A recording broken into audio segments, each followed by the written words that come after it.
السلام عليكم ورحمة الله. الحمد لله نحمده ونستعينه ونستغفره ونعوذ بالله من شرور أنفسنا ومن سيئات أعمالنا. من يهده الله فلا مضل له ومن يضلله فلا هادي له. أشهد أن لا إله إلا الله وحده لا شريك له وأشهد أن محمدا عبده ورسوله. أما بعد.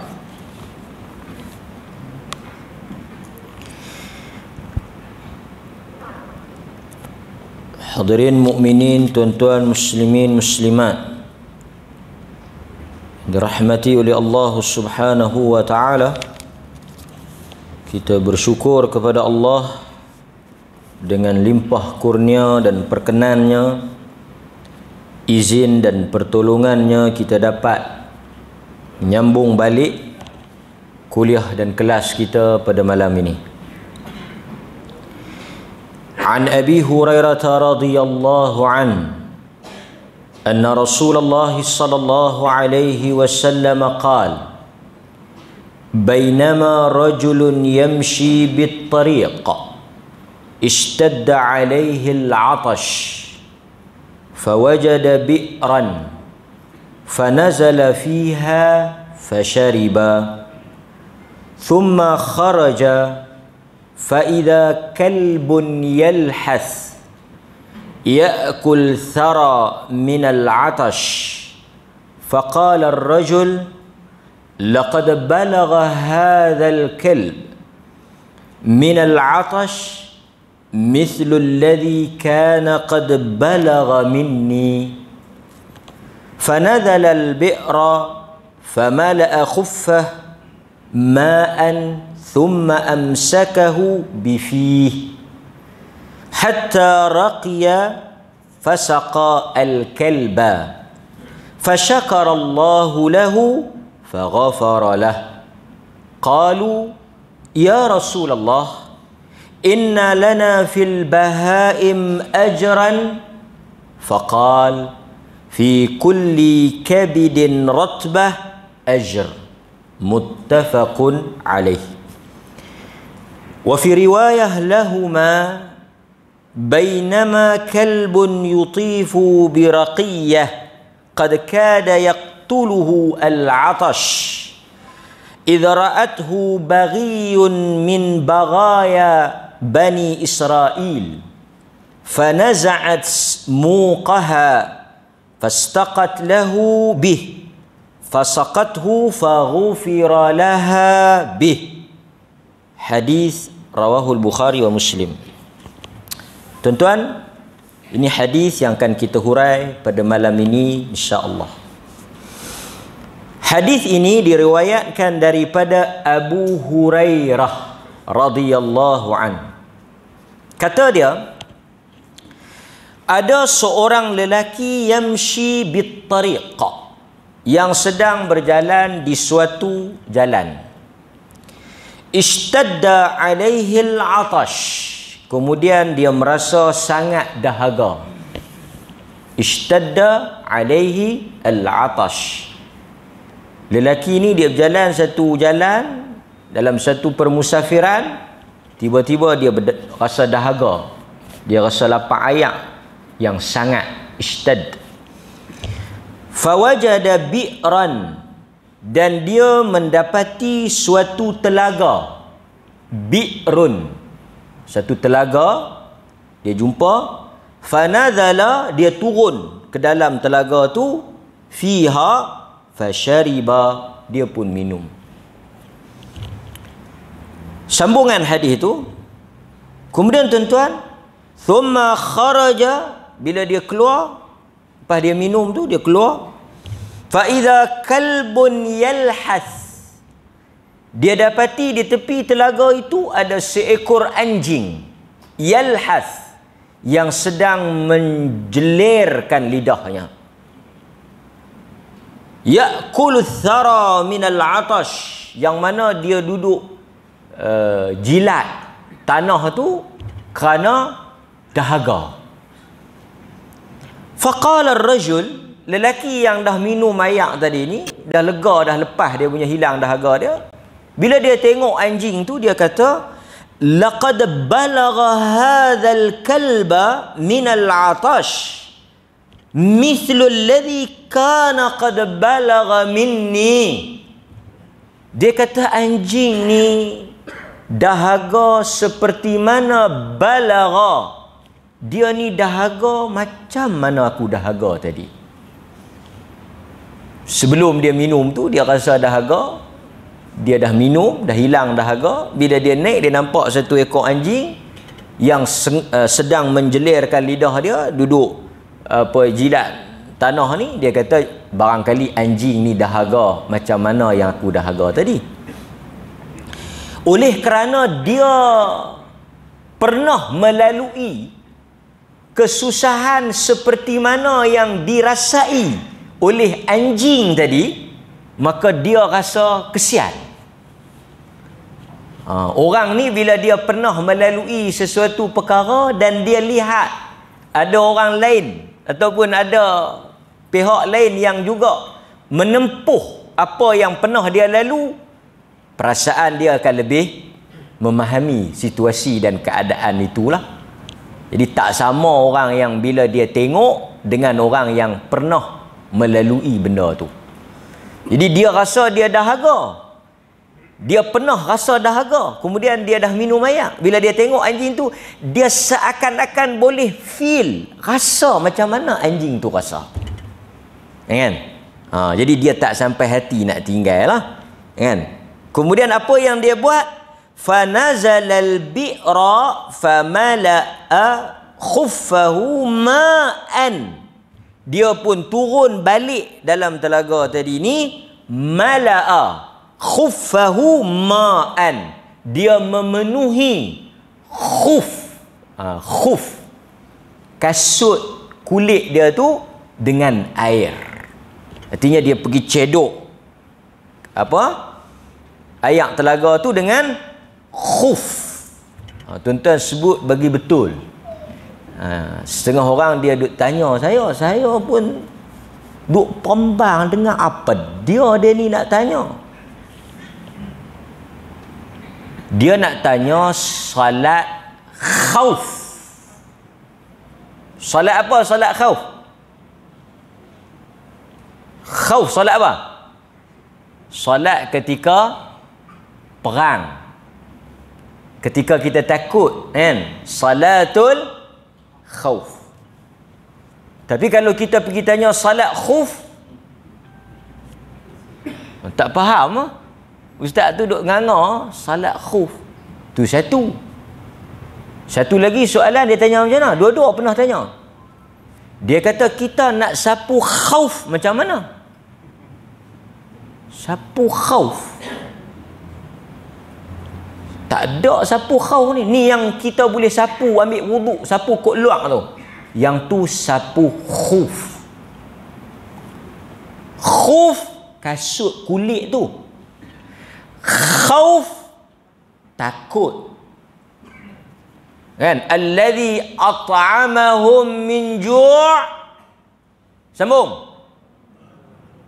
Wa amanahum min. Jangan baca min khuf.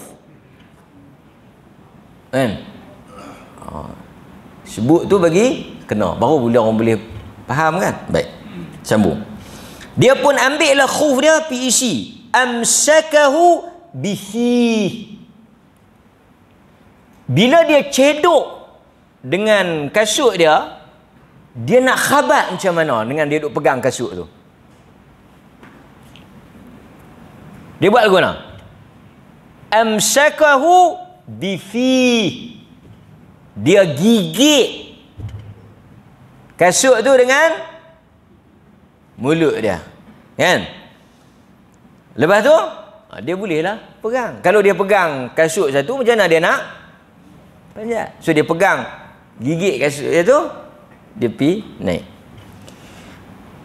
Hatta raqiya fasaqa al-kalb. Dia pun bagilah minum anjing tu. Fasyakarallahu lahu. Di atas perbuatan dan tindakan dia itu, syakarallahu lahu. Allah Ta'ala berterima kasih pada dia. Yang kita duk kata syukran.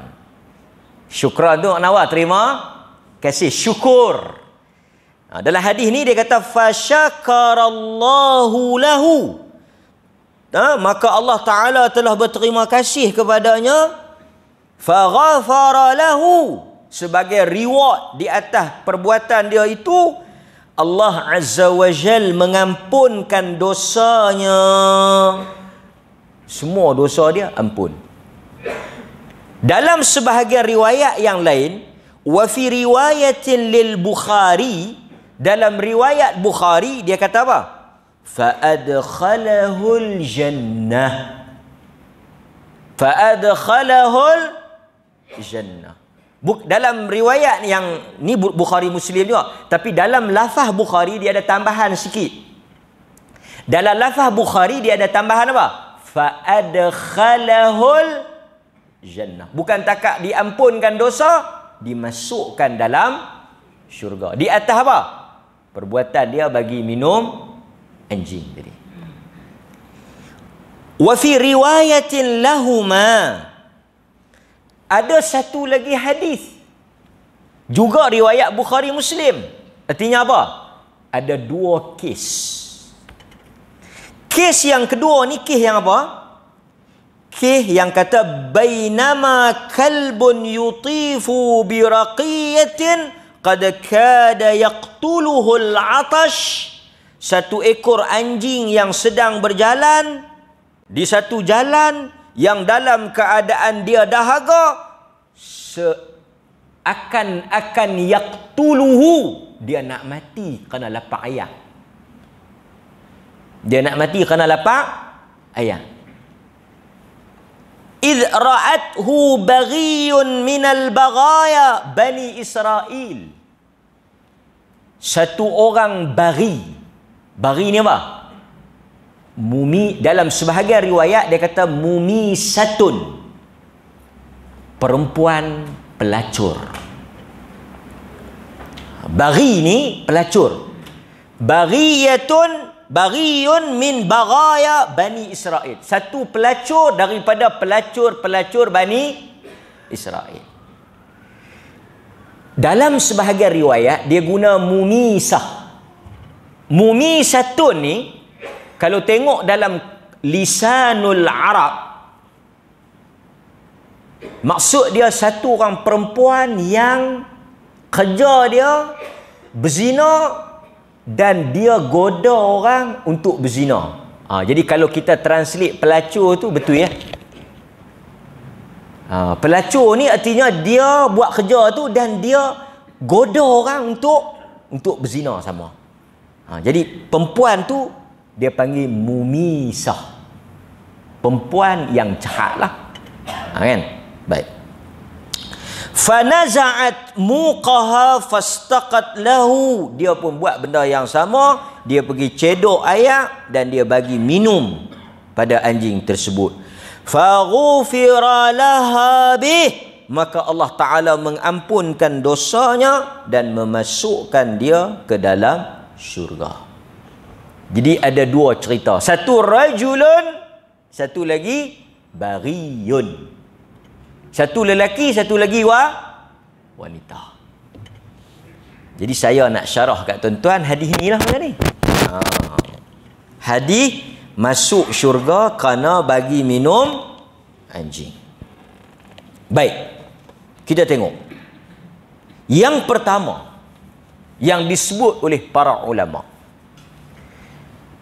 Allah Azza wa Jal di atas satu perbuatan hanya dengan memberi minum anjing menyebabkan seseorang itu masuk ke dalam syurga.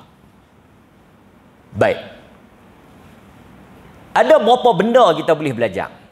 yang sangat menarik. Hadis ni kalau kita tengok faedah dia banyak. Antaranya, kita pi yang bariyun tadi. Yang apa? Perempuan pelacur tu. Hadis ni kata para ulama, dia menjadi dalil bahawa orang yang melakukan dosa besar, kalaulah dia melakukan kebaikan, Allah tetap terima. Boleh faham tak? Maksudnya, kalaulah ada di kalangan manusia yang dalam masa dia melakukan kejahatan, dia juga melakukan kebaikan, Allah tetap mengambil dan menerima kebaikan itu jika dilakukan dengan ikhlas dan betul. Sebagai contoh, ada di kalangan kawan-kawan kita yang kaki judi, tapi dalam masa yang sama dia sembahyang. Barangkali ada di kalangan kita yang buat dosa besar, judi, minum arak, berzina, buka aurat, dikira dosa-dosa al-kabirah minal kabair, daripada dosa-dosa besar. Tetapi peliknya, dalam masa dia bergelumang dengan dosa tu, adalah juga kebaikan yang dia buat. Ada tak tuan-tuan jumpa orang yang jahat dalam masa yang sama? Bukan tak ada benda baik dia buat. Ada. Dia sedekah, dia sembahyang, rajin tolong orang, tapi dalam masa yang sama dia buat jahat. Adakah Allah Ta'ala mengambil kira kebaikan yang dia buat? Ambil tak? Ambil. Jadi kalau kita tengok satu orang yang jahat dari satu sudut, satu sisi dia jahat, tapi dalam sudut yang lain ada kebaikan, kita tak boleh kata hang tak payah buat baik lah, pasal apa yang hang buat baik tak guna di sisi Allah. Tak betul. Tetap ada nilai dan tetap ada pahala di sisi Allah. Boleh? Itu yang pertama. Sebab kalau kita nak kata orang yang fasik, macam perempuan ni fasik lah. Sebab mumisatun, artinya orang yang memang kerja dia berzina. Dan laki-laki tadi barangkali mungkin dia juga daripada kalangan orang yang buat dosa. Tapi saya nak tekankan pada tuan-tuan, tidak mustahil ada orang yang kurang, lemah, rosak dari satu sudut, tapi dia ada kebaikan di sudut yang lain. Jadi boleh tak? Kita tak boleh pukul rata.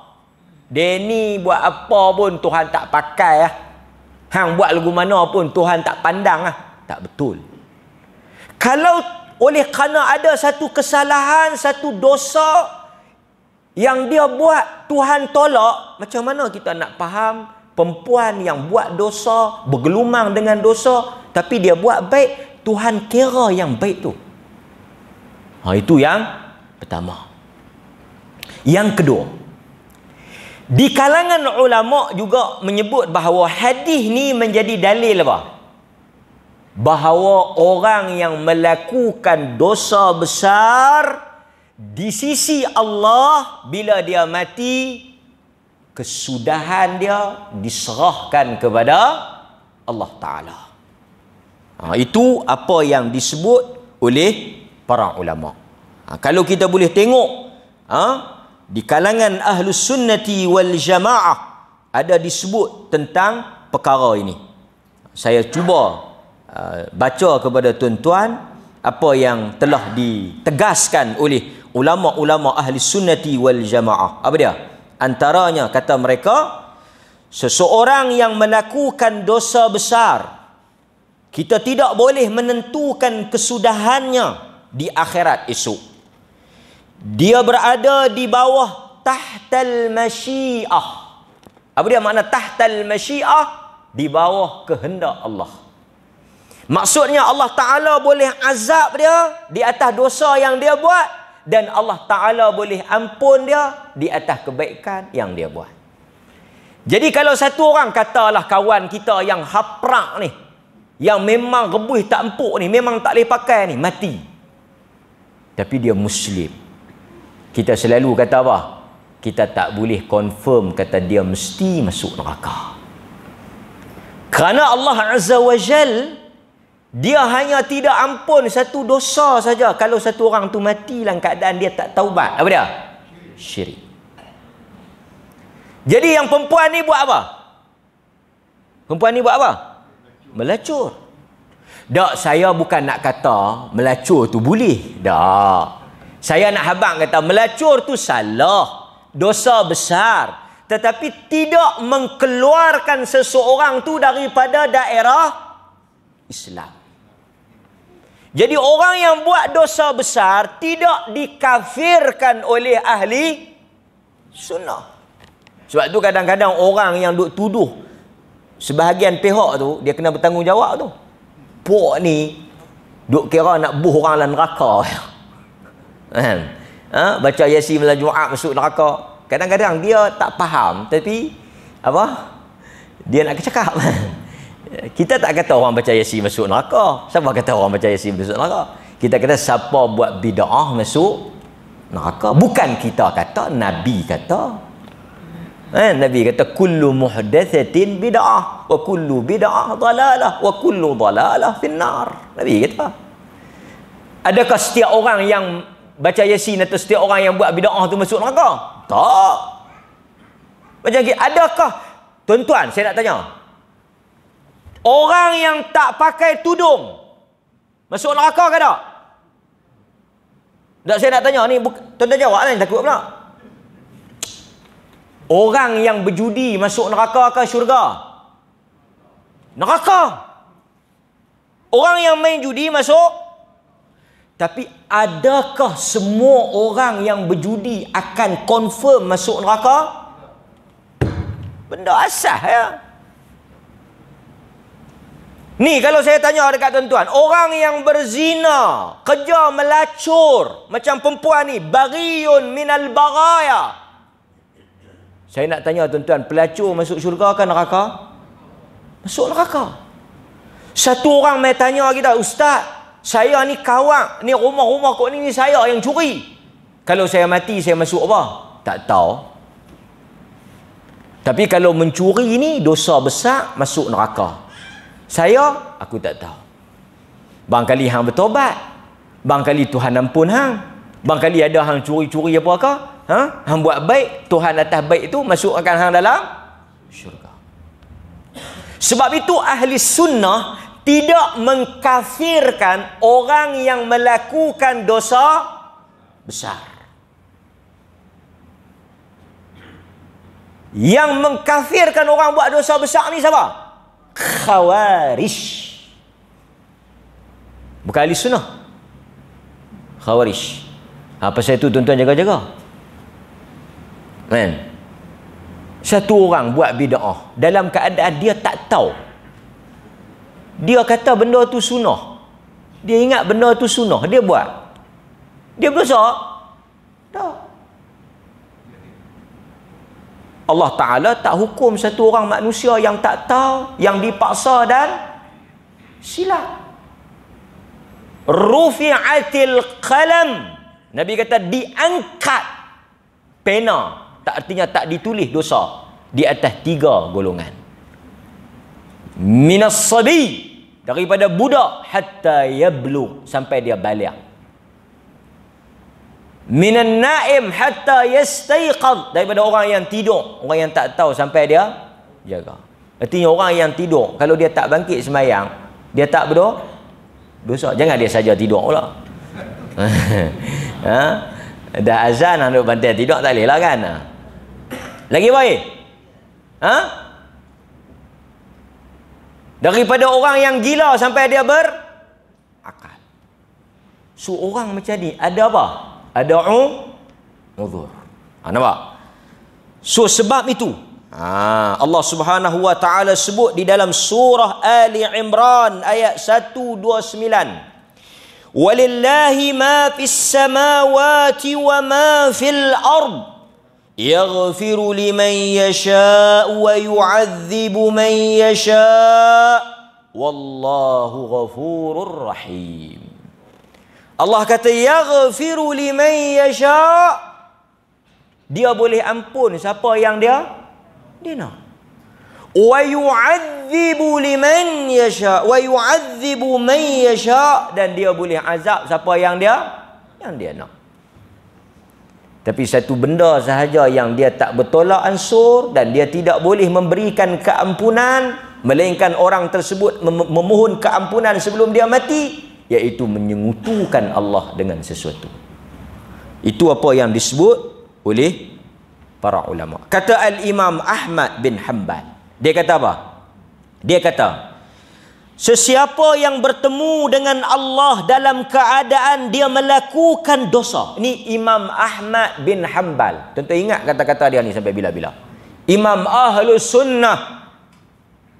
Imam Ahmad ni di kalangan ulama bila disebut Imam Ahli Sunnah, kalau orang tanya siapa dia Imam Ahli Sunnah, maksud ulama bila disebut Imam Ahli, semua Imam Ahli Sunnah, tapi gelaran tu kalau orang kata Imam Ahlus Sunnah, dia merujuk kepada Imam Ahmad. Kata Imam Ahmad bin Hanbal, dia kata apa? Sesiapa yang bertemu dengan Allah dalam keadaan dia melakukan dosa, maksudnya dia tak bertaubat, dia menerus dosa-dosa dia tu, dia buat berterusan. Apa kata Imam Ahmad? Istaujaba biha al-uqubah. Pada adat, maksudnya satu orang yang dia mati dalam keadaan dia buat dosa, dia tak bertaubat, istaujaba, maka dari sudut zahir hukumnya dia diazab. Tapi kata Imam Ahmad, fa amruhu ila Allah. Faham tak? Kalau orang tanya kita, saya tak semayang ustaz, masuk neraka ke tak? Orang yang tak semayang ni masuk neraka lah, tapi hang tu aku tak tahu. Sebab bagi kita orang yang buat dosa, dosa tu membawa ke neraka. Tapi Imam Ahmad kata fa amruhu ila Allah, tetapi kita katakan urusannya diserahkan balik kepada Allah. In syaa azzabahu wa in syaa ghafara lah. Jika Tuhan mengkehendakinya, Tuhan akan mengazabnya, dan jika Tuhan mengkehendakinya, Tuhan boleh mengampunkan dia. Pasal itu kita kata fa amruhu ila Allah. Urusan tu balik kepada Allah. Individu kita tak tahu, tapi kita sebut atas dosa. Siapa yang makan riba, makan rasuah, makan judi, buka aurat, minum arak, mengumpat, fitnah, mengata, ini semua dosa besar yang Allah janjikan neraka. Tapi pelaku dia, orang yang buat, diserahkan urusan dia kepada Allah. Itu pengajaran yang boleh kita ambil. Kemudian tuan-tuan, kata Mula Ali Qari, dia kata apa?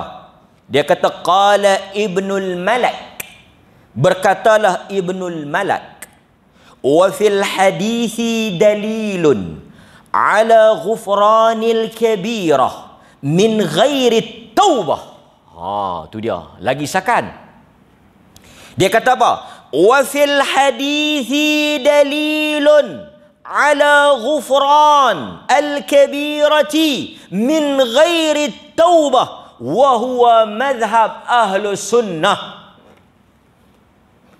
Kata Ibnul Malak, dan inilah hadis yang menjadi dalil ala ghufran, di atas bukti bahawa Tuhan akan mengampunkan dosa besar walaupun min ghairi taubah, walaupun dia tak taubat.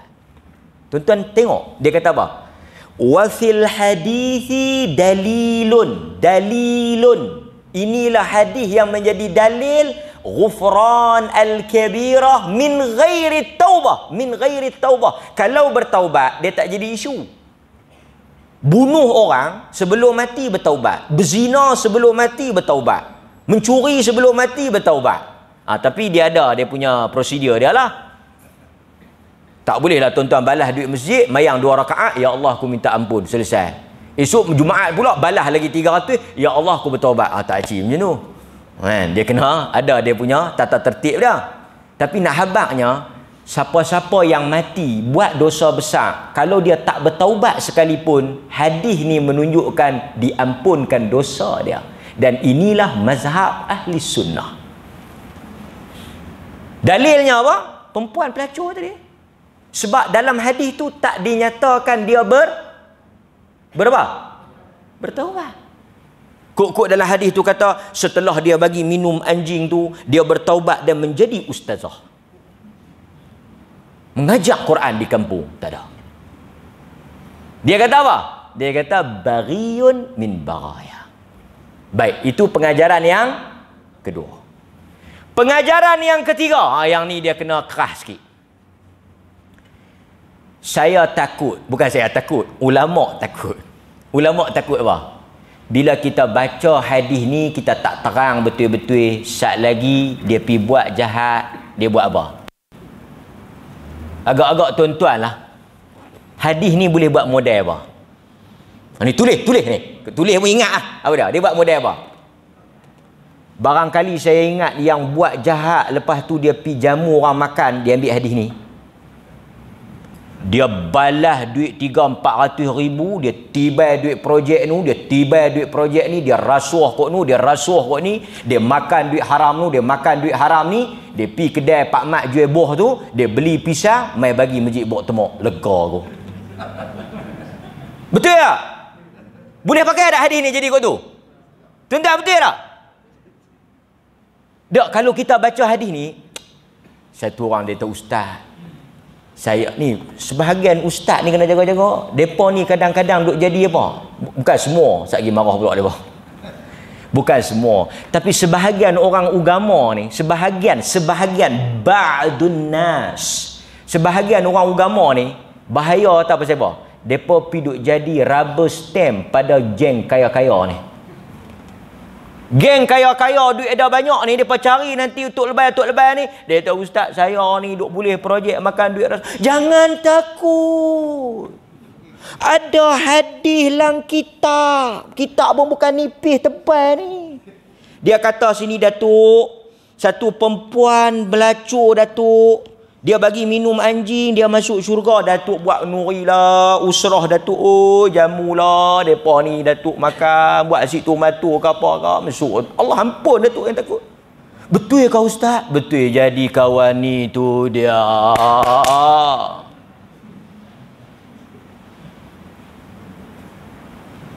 Dia dah ada apa dia? Dia dah ada cok mohor. Jangan duk takut. Kita buat saja jamu geng-geng lebay ni makan. Panggil budak-budak tahfiz mai baca Yasin. Bagi tahfiz nu 3,000, bagi tahfiz ni 3,000, kita balas 3 juta ke atas.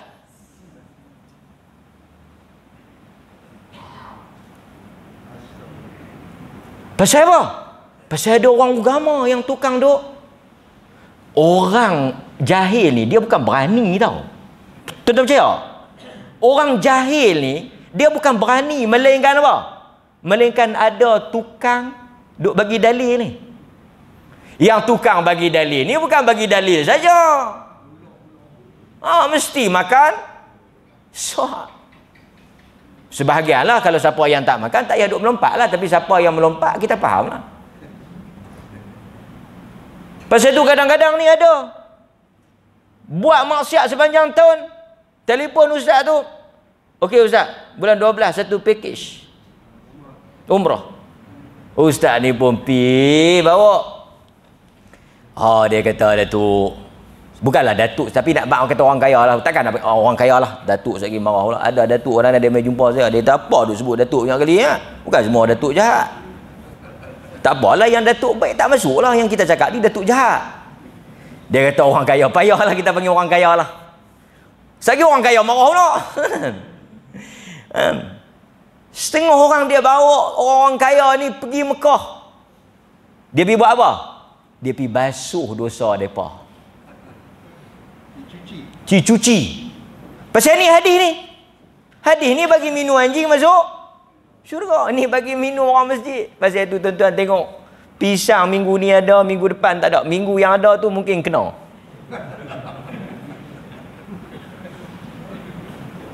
Pasal ada orang tuan-tuan, dia pakai dalil apa? Dia pakai dalil Robin Hood. Tak apa dia curi pun, dia nak bagi ke orang miskin. Sehingga matlamat yang salah tadi, matlamat yang betul tadi, matlamat tu betul. Tapi matlamat yang betul itu telah menghalalkan cara yang salah tadi. Jadi geng-geng pelacur jangan duk syok pula. Saya tuan-tuan. Saya kena baca bab ni. Saya kena terang bagi habis ni. Kena terang bagi habis. Sagi geng-geng pelacur ni pula, mereka pergi cari mana-mana pusat belah anjing ke, belah kucing ke apa ke. Mereka pergi duk jadi main sponsor. Kan? Di apa? Di Batu Pahat tu ada rumah busana kucing. Mereka kata hampa pergi bagi makan kucing banyak-banyak. Hampa nak buat apa buat. Pasal apa? Syakarallah. Allah Ta'ala terima kasih kat hampa nanti. Hadis ni tuan-tuan, dia bukan makna lagu tu. Allah Ta'ala bukan ampunkan baghiyun minal baghaya tadi ni kerana dia bagi makan tu. Tak. Yang ni ramai orang salah faham. Sebab kalau kita kata bagi makan itu menyebabkan orang diampun dan masuk syurga, maka orang akan gunakan benda ni untuk apa? Menghalalkan tindakan dia. Tak apa. Tu imam jangan takut. Saya nanti pergi carilah tang mana-mana tu imam, tak apa. Tapi saya sebelum nak dapat benda ni tu imam, saya nak kena buat benda salah. Tak apa. Kalau kata kena buat pun, kalau kata tak buat orang lain boleh, masjid tak dapat apa langsung. Tapi kalau kata boleh kat Tuan Haji, walaupun salah tu tak apalah, kita berdoa-doa lepas ni insya-Allah lah. Pilah, tak apa. Boleh tu imam? Boleh. Saya doakan percaya. Tak. Tapi kata ulama, Allah ampun wanita ni kerana apa? Yang ni yang membezakan. Satu orang mungkin boleh sedekah, satu orang mungkin boleh buat kebaikan, tetapi itu bukan yang Tuhan tengok. Tuhan tengok apa? Wanita ni Tuhan ampun kerana ikhlas dia tu. Jadi maksudnya kalaulah satu orang tu dia duk bagi makan, dia duk buat kebaikan dengan dia beralasan bahawa tindakan itu boleh mengcover. Bahasa Melayu saya tak tahu nak guna apa. Boleh menutup kejahatan dan kemungkaran dia. Kita katakan hadis ni tidak menjadi lesen pada dia. Bukan itu maksud hadis ni. Siapa yang melacur dia kena berhenti. Siapa yang buat benda haram dia kena berhenti. Tak padan dengan dia bagi makan kucing. Itu saya nak abang. Tetapi Allah mengambil kira rahmat dia pada perempuan ni di atas apa? Ikhlas. Walaupun perempuan ni bagi sekali tu lah. Bukan kerja perempuan ni hari-hari duk pergi cari mana anjing lapak, mana anjing lapak, tak. Kebetulan dia lalu di jalan tu, dia nampak anjing tu, dia bagi. Di atas ikhlas dia. Pasal tu Allah sebut dalam Quran banyak kali. Apa dia? Derma yang ikhlas lebih baik daripada derma yang tidak ikhlas. Kan? Tuan-tuan biasa dengar kan? Dalam firman Allah Ta'ala, banyak kali Allah Ta'ala sebut pasal ayat-ayat yang berkaitan dengan derma ni bukan pada nilai tu. Saya nak baca kat tuan-tuan sikit apa yang disebut oleh para ulama dalam ayat. Allah kata apa? Alladzina yunfiquna amwalahum fi sabilillah thumma la yutbi'una ma anfaqu manna wala adha lahum ajruhum 'inda rabbihim wala khaufun 'alaihim wala hum yahzanun. Kemudian Quran sambung, qaulun ma'rufun wa maghfiratun khairun min sadaqah yatba'uha adha. Apa maksud dia?